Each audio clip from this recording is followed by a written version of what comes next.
પોરબંદરના હરીશ ટોકીઝ જતા રોડ પર પારસ સ્ટુડિયો નામની દુકાનમાં એક શખ્સ ચોરી કરવાના ઈરાદે દુકાનમાં ઘૂસી ગયો હતો અને ખાનું ખોલતો હતો ત્યારે દુકાનદારનું ધ્યાન પડતા શખ્સને ઝડપી લઈ પોલીસને બોલાવી શખ્સને સોંપી દીધો હતો।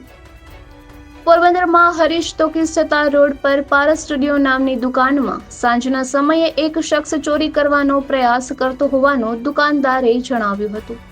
સ્ટુડિયોના માલિક મનોજભાઈ જાનીએ જણાવ્યું હતું કે તેઓ બાજુની દુકાનમાં ચા લેવા ગયા હતા ત્યારે એક શખ્સ સ્ટુડિયોમાં ઘૂસી ગયો હતો અને ખાનું ખોલતો હતો ત્યારે દુકાનદાર આવી જતા આ શખ્સને પકડી લીધો હતો અને આસપાસના વેપારીઓને બોલાવ્યા હતા।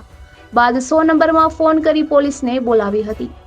જે શખ્સ ચોરી કરવાના ઈરાદે ઘૂસી ગયો હતો તેના અન્ય સાથીઓ પણ હોવાનું વેપારીઓ અનુમાન લગાવી રહ્યા છે।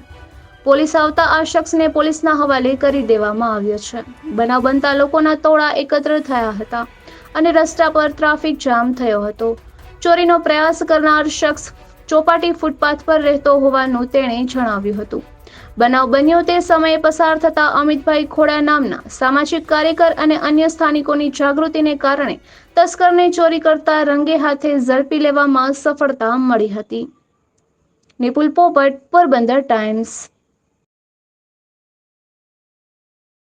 જો હું આ એસવીપી રોડ ઉપરથી નીકળતા આ પારસ સ્ટુડિયોના નામથી દુકાન આવેલી છે તે ભાઈ ચા લેવા બાજુમાં ગયા હતા ને પાછળથી ચોર અંદર ઘૂસી ગયો હતો તેમની દુકાનમાં અને રંગે હાથ અમે પબ્લિકે બધાએ પકડ્યો અને પોલીસ ખાતાને સોંપેલ છે।